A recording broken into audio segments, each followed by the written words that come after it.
Olá, queridos, Maranata para vocês. Estamos de volta com o nosso novo tema. Esse é o vídeo de número 2 da nossa série As 7 Trombetas em Ordem Cronológica, tá bom? Nós já passamos aí pelos capítulos de 1 a 3, primeira visão de João, já passamos pelo capítulo de 4 a 8, versículo 1, a segunda visão de João. E no vídeo anterior a gente abordou a terceira visão de João, sobre as trombetas, passando então pelo capítulo 8, 9 e 11. Claro que hoje nós vamos trabalhar o capítulo 10 com você, para você entender melhor, tá bom? Tem uma novidade para você. Se você quiser adquirir o nosso material, esse material que está no meu canal, eu vou passar para você por um precinho bem simbólico. É só você entrar no meu privado lá, eu tenho o meu contato, tá aí no canal, é só você pegar no meu canal, entra no meu zap, tá bom? E diz para mim qual é o material que você quer, e eu digo para você o precinho. Vai ser um precinho bem simbólico, tá bom? Beleza? Se você quiser então adquirir, é só entrar em contato conosco aí, tá bom? Se não conseguiu o meu número, responde lá no vídeo: Cícero, não conseguiu o seu número e tal, e aí eu mando para você, tá bom? Muito bem, amigo. As 7 trombetas em ordem cronológica. Esse é o segundo vídeo. Nós vamos analisar com você agora um assunto muito importante. Eu quero analisar com você a questão do capítulo 10 e os versículos do capítulo 11, de 1 a 14. Essa é uma parte histórica. Capítulo 10, uma parte histórica. Os versículos de 1 a 14 do capítulo 11 é uma parte histórica também. A questão é por que essa parte histórica está aí entre a sexta e a sétima trombeta. Eu quero então informar para você, lhe explicar por que ela está aí. Né? Porque, você sabe, as pessoas dizem assim: não, aquela parte é uma parte histórica, não pode ser tirada dali, é por isso que as trombetas, elas são tocadas ao longo da história, porque entre elas está então o capítulo 10 e o capítulo 11, versículo de 1 a 14, são partes históricas. Por isso, as 7 trombetas são juízos de Deus derramados ao longo da história. Muito bem, eu vou te explicar então o capítulo 10 agora, nesse segundo vídeo, e os versículos do capítulo 11, de 1 a 14, também vou passar alguma informação para você. Beleza? Muito bem. Ok. Vamos lá. Pegue a sua Bíblia. Pegou a sua Bíblia? Vamos fazer uma oração. Ore comigo. Pai querido e santo, nós vamos abrir a tua palavra. Precisamos da unção do teu Espírito para que ele nos dê a compreensão. Que o Senhor nos abençoe agora com o teu santo e bom Espírito. Que ele nos ilumine. Ilumine todos aqueles que vão ouvir ou assistir esse vídeo. Que o Senhor dê entendimento a cada um deles para compreender, cada um de nós, e colocar os ensinamentos em prática em nome de Jesus. Amém. Muito bem. Abre lá então em Apocalipse, capítulo 10. Essa vai ser a nossa primeira parte desse segundo vídeo. Vou fazer esse segundo vídeo e se ainda não ficar do jeito que eu quero, a gente continua com o terceiro vídeo, até ficar tudo esclarecidinho para você. Beleza? Vamos lá então. Capítulo 10, a partir do verso 1. Na minha Bíblia diz assim: E vi um outro anjo forte, que descia do céu, vestido de uma nuvem, e por cima da sua cabeça estava o arco celeste. E o seu rosto era como o sol, e os seus pés como colunas de fogo. Tinha na sua mão um livrinho aberto, e pôs o seu pé direito sobre o mar, e o esquerdo sobre a terra. E clamou com grande voz, como quando brama o leão. E havendo clamado, os 7 trovões fizeram soar suas vozes. Verso 4. Sendo ouvidas dos 7 trovões as suas vozes, eu ia escrevê-las. E ouvi uma voz do céu que me dizia: sela o que os 7 trovões falaram e não escrevas. Verso 5. E o anjo que vi está sobre o mar e sobre a terra, levantou a sua mão ao céu. Verso 6. E jurou por aquele que vive para todo o sempre, o qual criou o céu e o que neles há, e a terra e o que nela há, e o mar e o que nele há, que não haveria mais demora. Verso 7. Mas nos dias da voz do 7º anjo, quando tocar a sua trombeta, se cumprirá o segredo de Deus, ou o mistério de Deus, conforme anunciou aos profetas os seus servos. Verso 8. E a voz que do céu tinha ouvido tornou a falar comigo e disse: vai e toma o livrinho aberto da mão do anjo, que está em pé sobre o mar e sobre a terra. Fui ao anjo, dizendo-lhe, dá-me o livrinho. Ele disse-me, toma e come-o, e ele o fará amargo o teu ventre, mas na tua boca será doce como mel. Verso 10. Tomei o livrinho da mão do anjo e comi, e na minha boca era doce como mel. E havendo comido, o meu ventre, ou o meu estômago, ficou amargo. Verso 11. Ele disse, importa que profetize outra vez a muitos povos, nações, línguas e reis. Muito bem. Capítulo 10, versículo de 1 a 11. Tá? Querido, essa é uma parte histórica. Qual a finalidade dessa parte histórica está entre a sexta e a sétima trombeta? O que é que esse capítulo 10 quer nos ensinar? Esse capítulo 10 é um capítulo cheio de informação. Tá bom? Tem muitas informações importantes aí. Eu separei umas 4 ou 5 delas para explicar para você, tá bom? Então preste atenção aqui, ó. Eu tenho aqui então as 7 trombetas em ordem cronológica, entre a sexta e a sétima trombeta, então nós temos o capítulo 10, o anjo e o livrinho, tá bom? Olha só, a primeira informação que eu quero passar para você se encontra aqui em Apocalipse capítulo 10, o versículo 8 a 10. Vamos conferir? Pega a Bíblia, confira, só para você ter uma ideia. É assim, e a voz que do céu tinha ouvido tornou a falar comigo. Disse, vai e toma o livrinho, aberto da mão do anjo, que está em pé sobre o mar e sobre a terra. A história você conhece. João foi, pegou o livrinho, devorou, comeu o livro, e, como o anjo tinha dito, na sua boca seria doce como mel, mas no seu estômago seria amargo. O que é que esses versos querem nos ensinar? Bom, o anjo você já sabe que é Cristo, tá bom? O anjo que é Cristo. Cristo, ele tem um livrinho na sua mão. Esse livrinho é o livro de Daniel. Você sabia que o livro de Daniel, quando o profeta Daniel quis entender, a ordem foi, vai Daniel, porque esse livro está selado até o tempo do fim. Muitos o esquadriarão e o saber se multiplicará. Então o livro estava selado. Mas o livro foi desselado a partir de 1798. E aí o entendimento desse livro de Daniel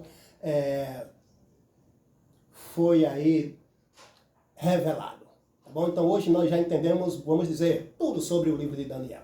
O livrinho então, que está na mão do anjo, é o livro de Daniel. Uma parte especial do livro de Daniel é aquela parte do capítulo 8 que Daniel não entendeu. E ele me disse, até 2.300 tardes e manhã e o santuário será purificado. Guilherme Mille e os seus companheiros lá da época então interpretaram que as 2.300 tardes e manhã e o santuário seria purificado, seria 2.300 anos, que começaria em 457 e terminaria em 22 de outubro de 1844. Então ele interpretou que aquela data, 22 de outubro de 1844, seria então o ano da volta de Jesus. O santuário que seria purificado seria então o santuário da terra. Jesus viria para purificar. Bom, a data estava certa, mas o evento estava errado, porque não era passagem, não era vinda de Cristo à terra, mas era sair de Cristo do lugar santo para o lugar santíssimo do santuário. Por isso, então, eles ficaram aguardando o advento de Cristo, segundo advento naquela data. Como o anjo disse, toma o livro e come. Na sua boca vai ser doce. Então, a mensagem do advento de Cristo naquela data era uma coisa doce. Pregar que Jesus Cristo voltaria ali naquele ano era uma coisa boa para o povo daquela época.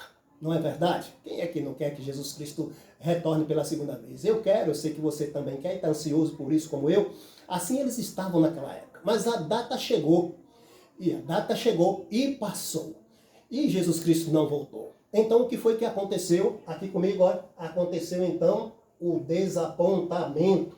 Então houve um desapontamento. Então essa questão de comer o livro, na boca ser doce e no ventre ou no estômago amargo, era o desapontamento que iria acontecer. Por quê? Porque Cristo não estaria retornando naquela época. Ele não retornou. Então houve um grande desapontamento.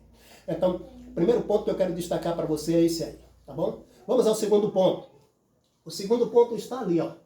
Apocalipse capítulo 10, versículo 7. Vem lá comigo. Vamos ver o que é que diz o versículo 7. Diz assim, mas nos dias da voz do sétimo anjo, quando tocar a sua trombeta, se cumprirá o segredo de Deus ou o mistério de Deus, conforme anunciou aos profetas seus servos. Então, esse verso 7 já que Jesus não voltou em 22 de outubro de 1844, qual é a mensagem aí transmitida agora? A mensagem é essa aqui. Jesus voltará quando for tocada a sétima trombeta. Então Jesus voltará no toque da sétima trombeta, meu irmão. Essa é a mensagem, tá bom? Houve o desapontamento, Jesus não voltou, então agora a mensagem é essa. Olha, Jesus não voltou, mas ele vai voltar no toque da sétima trombeta. Amém? Quando o anjo tocar a sétima trombeta, quando a sétima trombeta for tocada, Jesus voltará. Amém? Então, essa parte do capítulo 10, essa parte histórica, está aí dentro justamente para explicar, tá bom? O que havia acontecido em 22 de outubro de 1844. Então, irmão, olha só o que a escritora americana escreveu sobre esse assunto. Aqui no livro Eventos Sinais, esse aqui, ó, Eventos Sinais, página 240, o capítulo é 19. Abre lá, tá bom? Capítulo 19. Leia comigo o que está escrito. Quando Cristo vier reunir para si os que foram fiéis, soará a última trombeta. Ó, a última trombeta. Os justos mortos ouvirão o som de quê? Da última trombeta. E sairão de suas sepulturas para ser revestidos da imortalidade e encontrar-se com o seu Senhor. Amém? Está aqui, ó. Pega lá e dá uma lidazinha lá. Esse capítulo é o capítulo A Volta de Jesus, o capítulo 19, tá bom? Então, se você não tiver esse Eventos Sinais, mas tiver o outro, vai lá para o capítulo 19 que você vai achar essa citação. Tá bom, meu amigo?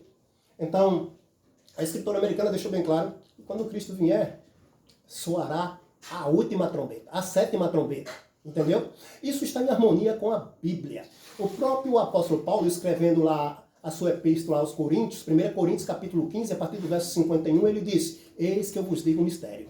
Nem todos dormiremos, mas transformados seremos todos, no momento, num abrir e fechar de olhos. Ao som da última trombeta, a trombeta soará, os mortos ressuscitarão incorruptíveis, e nós seremos transformados. Amém? Muito bem. Então, a última trombeta é a trombeta na qual o Senhor Jesus chega. Como foi dito lá, o anjo explicou, tá bom? Quando o sétimo anjo tocar a trombeta, será a volta de Jesus. Paulo escreveu também a 1 Tessalonicenses, capítulo 4, verso 16, ele disse que o mesmo Senhor desceria do céu com alarido, com voz de arcanjo e com a trombeta de Deus. A trombeta soaria e os mortos em Cristo ressuscitariam primeiro. Depois nós, os vivos, os que ficarmos, ele diz, seremos arrebatados juntamente com eles entre nuvens para o encontro do Senhor ou com o Senhor nos ares. Amém? Então, meu amigo, a escritora americana, ela escreveu também sobre a volta de Jesus no seu livro Primeiro Escrito, e ela descreve que quando o Senhor Jesus retornar, ele vai estar com uma mão, na sua mão, uma foice afiada, e em uma outra mão, uma trombeta de prata. E ela disse, então a trombeta de prata de Jesus soou ao descer ele sobre a nuvem. Tá bom? Ok. Amigo, então a mensagem é, bom, Cristo não voltou. Aqui foi o desapontamento. Então, quando é que Jesus voltará? Voltará então na sétima trombeta. No toque da sétima trombeta será o retorno de Jesus. Amém? Glória a Deus. Bom, vamos para a próxima informação então desse capítulo 10. A próxima informação está bem aqui, ó. Olha só. Capítulo 10, versículo 11. Tá bom? Aqui, ó. Viu aí? Capítulo 10, versículo 11. Então vamos lá. O versículo 11 diz assim: e ele disse, importa que profetize outra vez a muitos povos, nações, línguas e reis. Captou aí a mensagem? Bom, aqui houve o desapontamento. Se acreditava que Jesus voltaria em 22 de outubro, foi um grande desapontamento.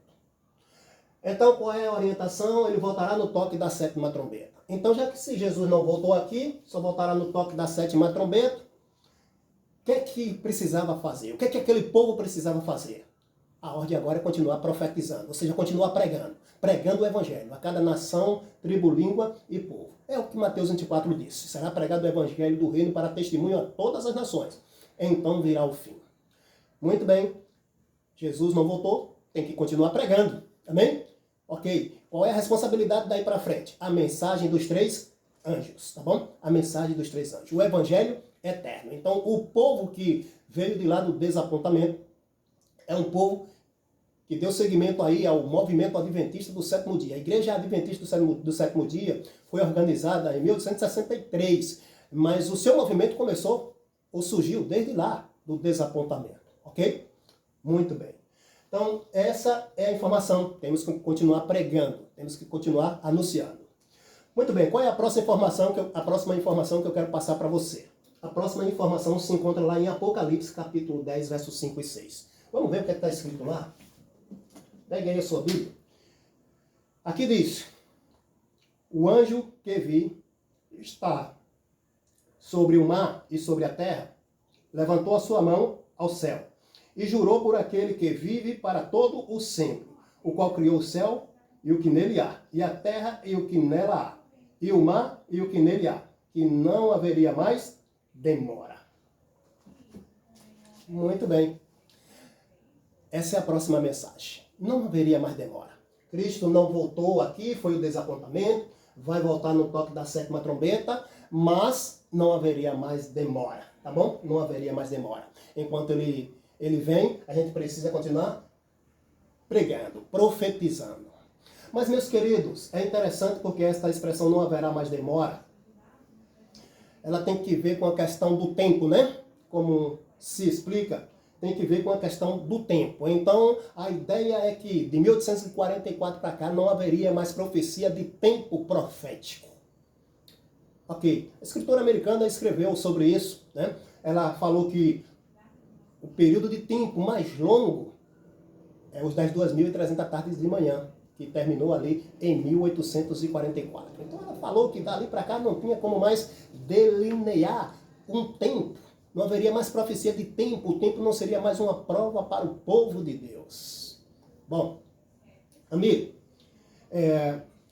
isso é muito interessante e você precisa entender agora o que eu vou lhe falar. Eu quero lhe dizer que a palavra de Deus, irmão, a Bíblia Sagrada, ela é uma espada de 2 gumes. Não esqueça disso, tá bom? Ela é uma espada de 2 gumes. Nós, hoje, estamos como os discípulos de Jesus. As profecias, meus irmãos, elas têm 2 lados, tá bom? 2 lados. Falando dos discípulos de Jesus, eles sofreram um grande desapontamento quando Jesus morreu. Por quê? Porque eles conheciam um lado da profecia, mas desconheciam o outro. Qual outro? Bom, o lado que eles conheciam era que Jesus vinha como rei, para libertá-los do jugo romano, implantar o seu reino, tá bom? E aí eles se assentariam à direita e à esquerda. Quando Jesus chegava para ele, ele dizia: é necessário que o Filho do Homem seja entregue nas mãos dos pecadores, né? Seja crucificado e no 3º dia ressuscite. A mensagem entrava aqui e saía cá. Eles não queriam ouvir isso, só queriam entender que o Messias viria para implantar o seu reino. Até o próprio Pedro disse: Senhor, não, isso de maneira nenhuma te acontecerá. Jesus disse: para trás de mim, Satanás, pois não cogita das coisas de Deus, mas das coisas dos homens. Esse era o lado da profecia que eles conheciam. A profecia de Daniel capítulo 2. A pedra lançada sem auxílio de mão humana, que bateria na estátua, esmagaria todos os reinos e se tornaria um reino eterno. Mas eles esqueceram de Isaías 53 e de outras partes da Bíblia que mostrava que o Messias teria que passar pela experiência que passou. Como ele mesmo disse, é necessário que o Filho do Homem seja entregue nas mãos dos pecadores, seja crucificado, mas no 3º dia ressuscite. Então eles sofreram um grave desapontamento, porque só conheciam um lado da profecia. Nós adventistas hoje estamos na mesma situação, só conhecendo um lado da profecia. Ah, não existe mais profecia de tempo de 1844 para cá. Será? Será mesmo? Quando você estuda sobre os 7 selos, tá bom? Aí você vai para o capítulo 8, versículo 1. Aí você vai ler lá, quando o Cordeiro abriu o 7º selo, houve silêncio no céu por cerca de quase meia hora. Essa quase meia hora é profética e representa 7 dias, uma semana. Eu tenho aqui o meu livro Eventos Finais. Olha, eu vou te convidar a você pegar esse livro Eventos Finais e abrir lá no capítulo 19, o capítulo que trata da volta de Jesus. Tá bom? Você abre lá no capítulo 19 e o título que eu quero que você leia, no meu aqui, está na página 242. O título aqui é Rumo ao Lar. Tá bom? Rumo ao Lar. Então preste atenção. Os justos vivos são transformados num momento, num abrir e fechar de olhos. A voz de Deus foram eles glorificados, agora tornam-se imortais. E os santos ressuscitados são arrebatados para encontrar com o seu Senhor nos ares. Os anjos ajuntarão os seus escolhidos desde os quatro ventos de uma a outra extremidade dos céus. Criancinhas são levadas pelos santos anjos aos braços de suas mães. Amigos há muitos separados pela morte, reúnem-se para nunca mais se separarem. E com cânticos de alegria ascendem juntamente para a cidade de Deus. Veja agora, todos nós entramos na nuvem e estivemos 7 dias ascendendo para o mar de vidro. Dá uma lida lá. Não existe mais profecia de tempo. De 1844 para cá não existe mais profecia de tempo. Esta é uma profecia de tempo, irmão. Apocalipse 8, versículo 1. Houve silêncio no céu por cerca de quase meia hora. A quase meia hora é profética e representa uma semana, 7 dias. João viu isso. O céu em silêncio, Jesus vindo. E Jesus sai de lá no domingo, que é o primeiro dia da semana. Essa foi a contagem que Deus fez lá na criação. Quando ele começou o processo, domingo foi o dia que ele começou o processo da criação. Você já sabe que o sábado é o 7º dia. Então Jesus sai de lá no primeiro dia e vai chegar aqui no 7º dia. Entendeu? É uma semana profética. A meia hora é quase meia hora em profecia, 7 dias. João viu esta visão, Cristo vindo de lá para cá, e a escritora americana, Ellen White, viu a gente indo daqui para lá. Tá bom? Mais 7 dias daqui para lá. Então o tempo é profético. Por isso que eu estou dizendo a você que a Bíblia é uma espada de 2 gumes. E eu quero dizer que não só a Bíblia, mas o próprio espírito de profecia. A mesma escritora americana que disse que não haveria profecia de tempo, de 1844 para cá, que não tinha como delinear o tempo, ela mesma escreveu mais de 72 vezes sobre os 6.000 anos. E ela mesma pegou esses 6.000 anos e dividiu em períodos de 4.000 anos. Ela pegou 4.000 anos e colocou no nascimento de Jesus, pegou 4.000 anos e colocou no batismo de Jesus, e pegou 4.000 anos e colocou na morte de Jesus. Mas ela também dividiu em um período de 2.000 anos. Mas sabe aonde ela colocou os 2.000 anos? Não colocou no nascimento, não colocou no batismo, mas ela colocou os 2.000 anos na morte. Entendeu, amigo? Então, amigo, não fique como os discípulos conhecendo apenas um lado da profecia. Tá bom? A Bíblia é uma espada de 2 gumes, o espírito de profecia é uma espada de 2 gumes. Procure conhecer os 2 lados da profecia. Um lado e o outro, tá bom? Para que você possa ali ter uma base, uma orientação e entender melhor o assunto. Tá bom, meu amigo? Então, o capítulo 10 está aqui dentro desse contexto para justamente trazer essa história para nós. Tá bom? Ah, Cícero, mas se Jesus só vai voltar então no toque da sétima trombeta. E o capítulo 10 está entre a 6ª e a 7ª trombeta. Né? Então significa que as outras 6 trombetas já foram tocadas. A orientação aí é que Jesus voltará no toque da 7ª trombeta. Esse será o último evento. Isso significa que as trombetas são tocadas a partir do fechamento da porta da graça. Entendeu? Então, quando Jesus sair do lugar santíssimo do santuário, começa o toque das trombetas. Ok? E então, na última trombeta, ele vem nos buscar. Amém, querido? Muito bem. Avance comigo aqui um pouquinho. Ó, essa parte a gente já leu, tá? Então, ó, preste atenção, porque Apocalipse 18, versículo 8, diz que em um só dia sobrevirão as suas pragas. Então, quando a porta da graça se fechar, nós teremos então o derramamento das pragas. Essas pragas serão derramadas sem mistura de misericórdia. E o que são as 7 trombetas? Você já sabe que as 7 trombetas são as 7 pragas, tá bom? É uma repetição e ampliação. Assim como as 7 igrejas e os selos é uma repetição e ampliação, assim as 7 trombetas e as pragas do capítulo 16 é uma repetição e uma ampliação que Deus faz, trazendo detalhes, em um e em outro. Sendo que os dois só acontecem, as trombetas só são tocadas depois do fechamento da porta da graça. Assim como também as pragas, as taças só são derramadas após o fechamento da porta da graça. Não esquece disso. Então, Apocalipse 18, 8 diz que em um só dia, esse dia é um dia profético e representa um ano, tá bom? Um ano. Então teremos 6.000 anos até a volta de Jesus. É 6.000 anos da história do pecado. Tá aqui, ó, 6.000 anos. Então, um ano antes de Jesus voltar, por volta do ano 5.999, um ano antes de Jesus voltar, a porta da graça estará fechada e serão derramadas as pragas. Ou seja, se ouvirá o toque das trombetas, pois as trombetas são o juízo de Deus, sem misericórdia. Porque Jesus não estará mais no lugar santíssimo, tá bom? A porta da graça já estará fechada. Então são juízos sem misericórdia. Ok, meu amigo? Muito bem. Então, olha só, amigo. Entenda isso que eu estou lhe explicando aqui. Avança mais um pouquinho aqui comigo. Tá? Então aqui você tem as trombetas que eu mandei você comparar de uma por uma, de uma por uma, de uma por uma, de uma por uma, tá bom?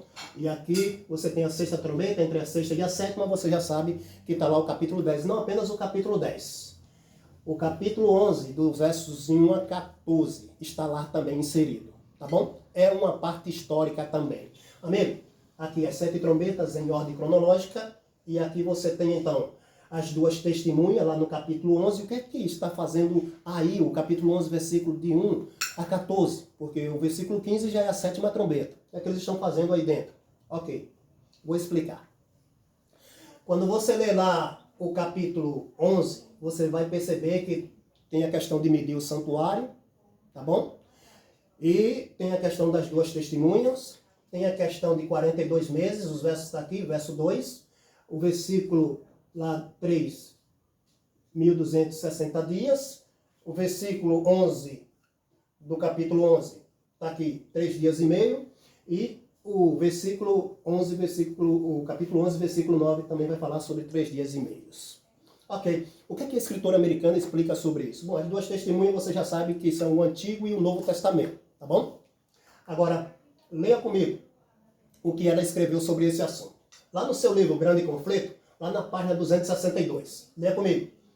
Os períodos aqui mencionados, 42 meses ou 1260 dias, são o mesmo, representados igualmente o tempo em que a Igreja de Cristo deveria sofrer a opressão de Roma. Os 1260 anos da supremacia papal, que começaram em 538 de nossa era e terminariam, portanto, em 1798. Esta é a explicação da escritora americana com relação aos 42 meses, aos 1260 dias. Ela está dizendo que esse é um período, aí representa o mesmo período. 538 a 1798, o período da supremacia papal.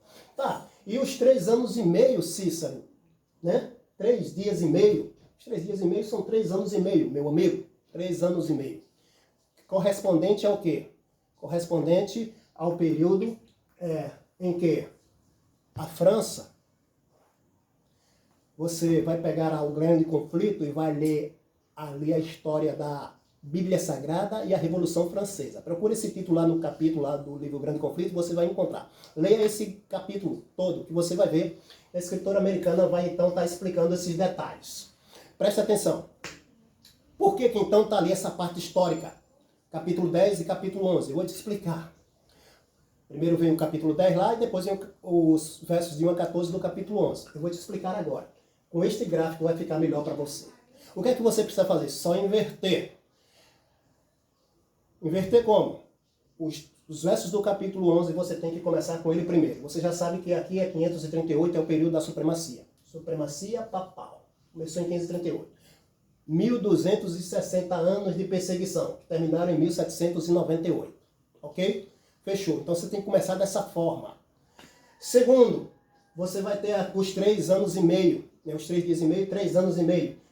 Em 1793 em diante, aí você vai perceber que houve um período de tempo ali dos 3 dias e meio envolvido aqui dentro, que terminaram em 1798, onde a Bíblia foi queimada em praça pública, onde foi feito decretos dizendo que Deus não existia, foi decretado o ateísmo, a mulher foi consagrada a deusa da razão. E você não tem ideia do que aconteceu. Se você quer ter uma ideia, leia o capítulo Grande Conflito lá. A Bíblia Sagrada e a Revolução Francesa. Aí você vai entender isso de uma forma bem clara. A Bíblia Sagrada, as 2 testemunhas, o Antigo e o Novo Testamento, foram queimados em praça pública. Ok? Amigo, dá uma lida lá. Viu? Dá uma lida lá. Então, amigo, faça isso. Comece aqui dessa forma, tá? E aí você vai perceber que quando você coloca dessa forma, é explicado o que é que acontece. Qual é a próxima data daqui para frente? Depois de 1798. A próxima data é 1844. Então, o capítulo 10 está aí, a explicação. O que é que aconteceria? O desapontamento. Ali, comer o livrinho. Doce na boca, no ventre amargo. Ok? O desapontamento. Cristo não estava vindo para purificar a terra, mas era para dar início ao juízo investigativo lá no céu, no lugar santíssimo do santuário. Entendeu? E isso começou a partir de 22 de outubro de 1844. De lá para cá nós temos a Igreja de Laodiceia, o movimento adventista. Tá? Já agora em outubro vai fazer 179 anos desse movimento, cumprindo a profecia de Apocalipse 10, versículo 11. É necessário profetizar. E nós estamos profetizando, estamos levando a mensagem dos 3 anjos. Estamos em 2023, ok? Agora, Jesus ainda não voltou, a 7ª trombeta ainda não tocou. Na verdade, não tocou a 7ª, nem nenhuma delas, já que as trombetas representam o período em que as pragas serão derramadas, após o fechamento da porta da graça. Entendeu? Então, estamos aqui, em 2023, e continuamos pregando, levando o Evangelho eterno. Deu para entender até aí?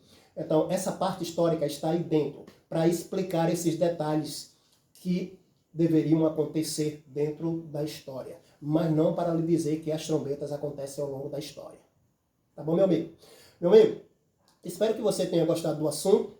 Maranata para você, Deus abençoe. E se quiser adquirir o nosso material, entre em contato comigo, tá bom? Fica com Deus e até o próximo vídeo. Maranata.